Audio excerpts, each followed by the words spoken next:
looked at the scene and I said, everyone is going down this path. I'm going to go down this path. So, I started to have my MMA radio show, and this was around 2001. 2002, I'd have guys like Bruce Buffer and Dan Sever and guys like that on. And, as time went on, I was doing that, and I wanted to be a sports radio host. But my first job out of college was actually in TV production, working at HBO Sports.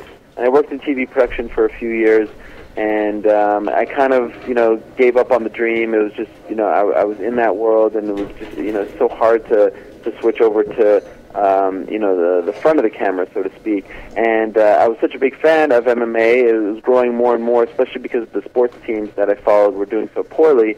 I finally ended up at Spike TV because they were the home of the UFC. And the whole wrestling thing, while I was working with Spike, I worked with TNA. So it wasn't like I was working for TNA. It just so happened I was doing some UFC stuff, some TNA stuff, and a bunch of other stuff as well. When I was full-time at Spike TV, on my third day there, because prior to that I was doing freelance stuff through a production company, I realized it was a big mistake. They don't really produce anything on their own. They don't create anything. It all comes from Zuffa. So I actually quit. They were obviously disappointed, but they made me stick around for a month. And that's when I decided to start Jerry Park. I decided this was the crossroads. I was tired of production. I didn't really ever want to do it. So I started this website, jerrypark.com, and I gave myself from October of 2007 to April of 2008 to get noticed. And I hoped that in that time someone would notice me and give me a shot. And by doing that, or to try to get noticed, I was putting out audio interviews every single morning with a different combat sportsman. And finally, in March of 2008, I was noticed by a site MMArated.com, which was just launching. And from there, it all just kind of snowballed. Sounds like a long, long story right there. Yeah, it is a long story, and I've told it a few times, so I've kind of I have it down in a closed notes version. But it's definitely been a very long road. I went to Syracuse in 2001.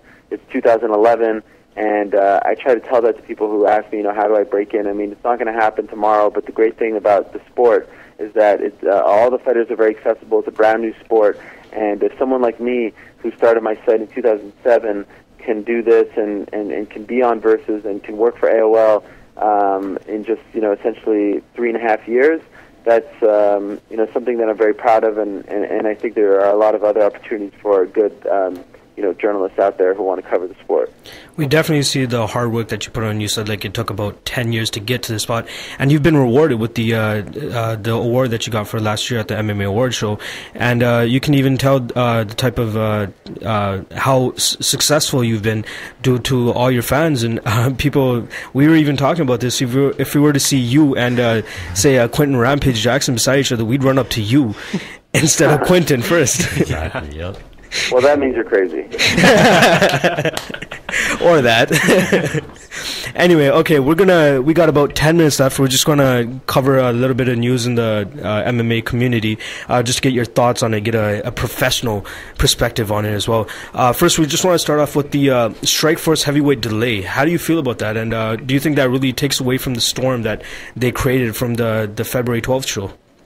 Absolutely, it's a huge blow. This reminds me of their Super 6 boxing tournament on Showtime. I was very skeptical of the tournament, but very excited, but also very skeptical because it seemed like they came out and they put on this show in just 6 weeks, and then they couldn't put on a show in March, and then they were supposed to put it on in April, but they didn't have a date, and now it's pushed back all the way till June. The momentum is completely lost, in my opinion, and the reasoning behind why they postponed it doesn't make sense to me at all. To me, what they should have done was had all 4 quarterfinal fights on the same night, and then who's fighting who in the second round. Now you have Haratonov and Bigfoot Silva just sitting on the sidelines, and they can't even fight each other because they're on different sides of the bracket. So they're only going to fight again, if they're lucky, in September. So they always told us that it was going to end in December. I still don't believe it's going to end in 2011.